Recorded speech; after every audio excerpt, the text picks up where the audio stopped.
welcome to the Etsy podcast. I'm your host, Justin McRoss. I'm coming at you from on location at Young Life's Woodleaf property, northeast of Sacramento. This is a place I've been, honestly, at one point in my life, from the time I was like 12 through my early 30s, I was here at least once a year. It's actually a really special place. Get to be up with my kids for a little while, and I'm expecting some magic, but taking some time from the magic of swimming in the woods to get to this podcast. If you've been tracking with us and the podcast, you know that we've turned a little bit of a corner, and after several years of doing predominantly interviews and then spending some time in my in book material of mine, we are centering this podcast on your questions. There's a Q&R thing I do at Instagram weekly, and we're grabbing your questions from Instagram and digging a little bit deeper into them, deeper than I can in a single screen text. All of it still kind of remaining in the same heart space as this podcast has always been in, which is I really want this to be helpful for you. I think you come to these podcasts, really any podcast, because you are working out processes in your own life and you're sussing through things that are important to you. This just seems like the most direct way to do it for a while. And it's commensurate with what I'm doing with the majority of the rest of my life, which is coaching. I'm helping people directly. I actually just now jumped off a coaching call, and I'm liking this part of my work a lot, where instead of just telling stories and hoping they work out and land somewhere in your life, I'm hearing from you about what's going on with you and helping you in that direction.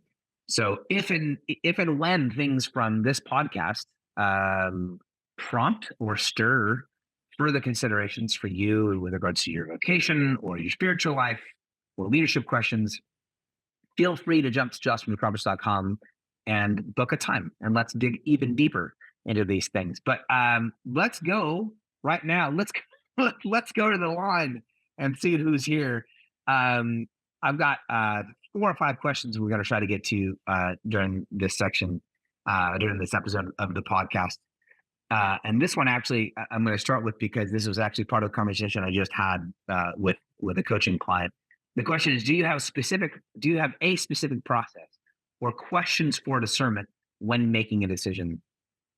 The cheapest entry into this is to say it really depends on the decision you're making. Some decisions I want to be able to make in a snap, but I'm guessing by the nature of the fact that this person asked this question and knowing a little bit about the person asking the question, that has more to do with kind of bigger decisions, that when something is either a bigger deal or heavier, or where maybe there's a question or decision and there are 2 or more equal options. So I do have a few questions, but more to the point, I have a bit of a process, and so I try to give myself a significant amount of time. So if I'm stuck on a question, or if I think something is actually important, I'm going to confess to myself that I'm not in a regular pattern of taking enough time to actually discern. And I'm oftentimes kind of reacting and responding. So many of my decision-making moments are more reactive. I'm seeing something and I'm responding in the moment because I've got to get something done. But when it's a deeper question or a question or a decision that has more to do with like life change or something more significant, I want to confess to myself that I'm probably not in the middle of the day, in a moment, in the right place to do the right digging. So I need space and time. I try to slow down my process. One of my favorite writers is a guy named Derek Sivers, who says that when people ask him a question, especially like a significant question, he always puts it on delay for at least a day. I think that's a great metric. I don't have exactly that same metric, but I do usually give myself time for 2 reasons. One is my subconscious and the stuff going on in the back of my mind, actually has something to say. and I'm always answering questions from like the front of my mind, everything that's forefront. Well, everything that's forefront is mixed up with other decisions, and it kind of comes to these patterns. But back here, if I give my subconscious some time, oftentimes I will hear things in me that I wouldn't have heard otherwise. So the primary consideration when making a bigger decision is don't make it right away. Give myself some actual time. Give my give myself time and space to let the dust settle, and I'll come back to that in a second. And to let my subconscious and the stuff from the better, deeper processing in the back of my mind, give that some time and space to come to me. The other part is like if part of what I'm discerning is what in more religious people like myself will want is I want to know what God thinks about a thing or if God has consideration. And again, that's a thing that takes some time and some space. Is I don't always know that right off the top of my head. I want to actually have more of a conversation, which brings me to this. I take a bit of a survey, and I will usually do this in written form, and I will write out. You could do this in like a pros and cons list or some kind of like stream of consciousness thinking. But to write out when when I'm thinking about this decision, what like what's in my head. Pro con lists can be. I love lists because they actually help us divide things, and I'm kind of forced to draw a line between positives and negatives, and maybe even maybes. But get it out on paper so that I can see it in front of me. I'm not, even at 50 years old, as practiced as I might be at some of this stuff, I am never as clear to myself as I think I am. And so when I put it on paper or I write it out, I see things that I wouldn't have seen otherwise. And I'll do that more than one time because, and here's the subconscious Holy Spirit part of it, is as I'm writing things out, I will see things on the paper that I wouldn't have recognized either. I wouldn't have recognized otherwise. In other words, I'll write something out that I think is like, this is what I'm really considering. And then when I read it, like I don't resonate with it. Maybe you've had that experience where like you write something out and then you look at it and you're like, that's not really what I mean. Sometimes the clearest, best way to get to the difference between what I think I mean and what I really mean is actually to put it on paper and then read it back to myself. So give myself actual time and give myself an actual process of writing things out. And then I will almost always run my thought processes uh, by someone else who, one, actually cares about me, and two, is detached from the fruits of or the benefits or anyway, they're detached from the decision. So for them, it doesn't make a difference. So someone who cares about me, but also someone who isn't maybe even financially or emotionally as invested in the decision. So that's kind of the loosey goosey process. There is a really wonderful Quaker process called discernment committee, decision committee. I can't remember what it's called. That is much deeper. At some point, we'll do a podcast about it. That involves the investigation of external data and internal data and processing with other people. But right now, don't make important decisions quickly. Give yourself time. Put your thoughts and considerations on paper in front of you so you can read it back to you, and look for things in your process that you wouldn't have seen otherwise. Let your subconscious and let the Spirit of God have some actual space and time in process. So that's question number one. I'm going to get to that probably last. This person asked, who benefits most from executive coaching or coaching in general? And at what point in one's career is it best? So there are a couple entry points to this question. One is who benefits. Really, anyone can benefit, and the pivot point here isn't about the person you are so much as it is your desire. You can be the right person on the right time. You can be the right person and someone who would deeply benefit from coaching. You could be at a point in your career in which like you would really benefit from someone helping you because things are muddy and lots of people are pulling on you. But the bottom line is if you don't want it, if it's not something that's in you to want, you won't receive it. And we'll see this with pro athletes a lot. Is oftentimes, and I've got several friends who coach. They've coached college and they've coached on the professional level, and what they will tell you is that the people who benefit most from actual coaching are folks who are wanting that coaching. And that what happens with athletes a ton is they are they've gotten so used to their own patterns, they're a little bit attached to their own patterns. And if a coach gives them something that they don't agree with, even if it would benefit them, they won't even try it because they don't really want it. So they'll have a coach. There's someone available to them, but because they don't really want to change, they're caught up in their own patterns, or they're dependent on their own patterns. They won't receive it. If you don't want the help, you won't receive it, regardless of how good the advice is. You won't receive it. You have to actually want it, which means this: the right time to receive coaching has nothing to do with like some sort of external season or like a transition point in your career. The right point to go get coaching is if you have this inclination and you find yourself really wanting someone to help you at that point in your career. It's entirely predicated on how much you actually want it. Almost nothing else matters. This is a really interesting question that had to do, and I'm make this a little bit brief, but this is a thing that pops up a bunch in these Q&As and also in client work is what is your way of balancing suffering and hope? One, we talked about this a bunch. I don't really buy balance, and so I don't think that's what this person is asking. I think what this question goes to is how do I allow space in my life for suffering while also maintaining hope if things have not gone according to plan? How do I provide space for grief, for suffering, for frustration, but also hope for or even work for better? So I don't buy balance. But I will say this: I don't actually try to find balance, and I try not to push or pivot. I try not to, what's the word I'm looking for? To pit one against the other. So if I am hurt and if I am grieving, if I've lost something and that's the season I'm in, then I'm just going to receive that in that season. The way I answered the question on Instagram, they said, what is your way of balancing suffering and hope? And I said, I don't. I try to be present to each season or chapter as it is. And then I caveated with this. I certainly look for hope more than I look for darkness. I have to give, and there's a story in the book, It Is What You Make of It, about this.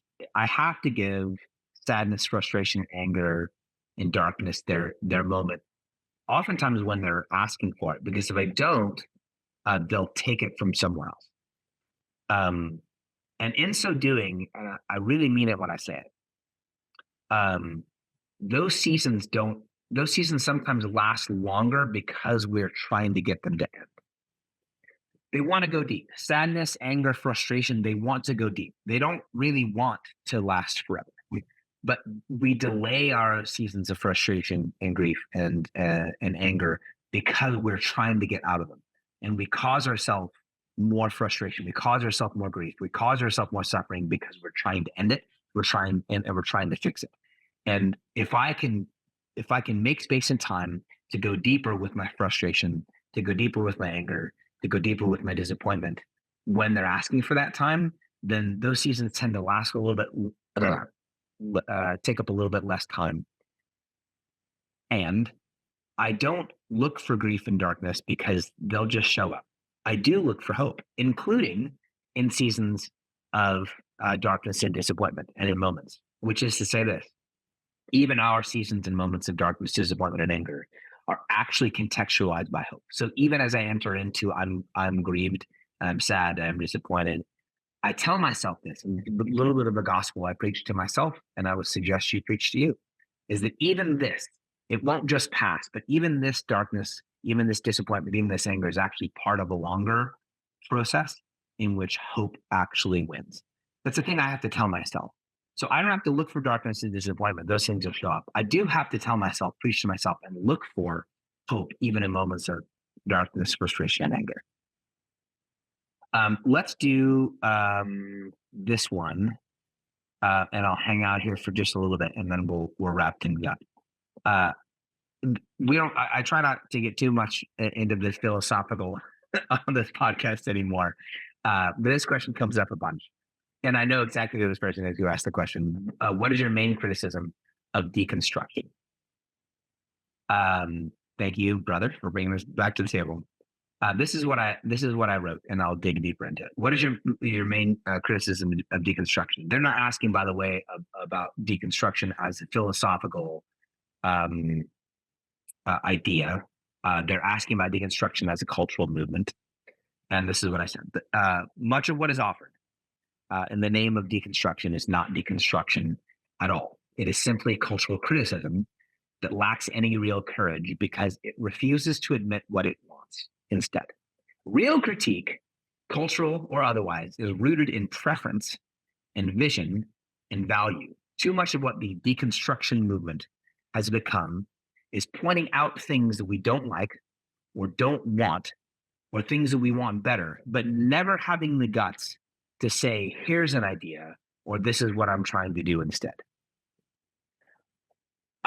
I think the words matter. I think the words we use matter, and and there are so many ways I can point it. I can point out why that's important. What I call you matters. Like we can't live in a culture in which um, uh, I'm I'm frustrated and offended if you misgender me. We can have that conversation. That's fine. But if we're gonna be serious about the words we use to reference one another, we should also be serious about the words we use when we reference entire cultures or entire cultural movements. So if we're gonna be serious about like he and she and they, that's fine. Absolutely, I can run that race.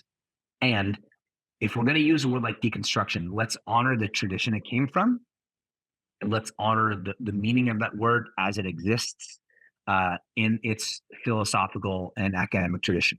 And deconstruction as an idea and as a practice had nothing to do with the cultural critique. It had to do with the philosophical notion that there was no actual center, that there was no actual truth, and that any reference point philosophically or academically or even in writing to some sort of truth was a misgiving, that there was no center. This was what deconstruction was predicated on, is that there is no truth in the middle of things and that words don't actually have like a reference point. And so any word could mean sort of anything. And you can see why this is such an odd piece of conversation. That when Jacques Derrida wrote about deconstruction, what he was trying to get at was that when we use our language, we're not talking about the same thing really ever. That the only reference point for language is my use of it. The deconstruction movement over the last 10 plus 12 years here in the States, mostly in the religious context, um, does have a sense. And the disappointments, frustrations, and angers, coming back to that point, that folks have with evangelical Christianity, specifically with mainline Christianity, with religion in general, they come from a place of or a desire for justice and for truth and for goodness. That what folks are identifying in the practice of religion is this is not serving people well, and we are feeling that way because there are things that we want for people. We want better for our queer friends. We want better for our non-white friends.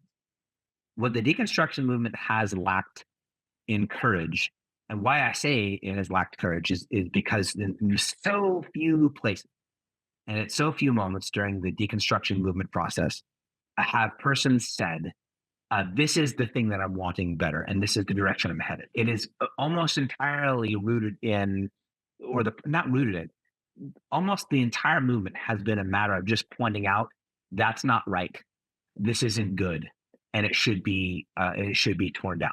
That might even be true on some level, but even that critique is coming from a place where you want something better. And um, I'm not prescribing here so much as I'm describing. If you're telling me that the thing I'm doing is missing, then what that says to me is there is a target you have in your mind that you wish I was hitting or that you think you can. So if we're going to do cultural critique, let's do actual cultural critique. If we're going to do if we're going to wish and want for better, then at some point we have to be courageous enough to say, this is what I am wanting, and this is what I'm wishing, and this is what I'm willing to build, which brings me to the final point. It is difficult to have the courage. It is scary to to put something on the table and actually build, because once I've actually built something, once I've actually made a declaration of truth or even desire, what I've done is I've put something in the cultural sphere that is now subject to critique. And part of why I think the deconstruction movement as it exists right now in the States lacks courage was because a lot of the folks who populate the deconstruction space are afraid of being critiqued the way they critique. And you should be, because critique is hard and it challenges your identity.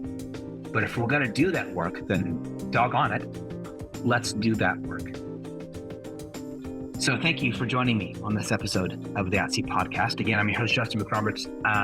And thank you again, by the way, to the folks who are supporting this podcast through Patreon. You can go to patreon.com and become part of this team by just searching my name. If anything during this podcast has stirred in you the need, the desire, or the inkling to get help with the project, or maybe even just kind of the redesign of your life on some level, if you jump to justinmcroberts.com, there's a little button there. You can register and grab some time with me, and I'd be happy to get into it with you. So until next time,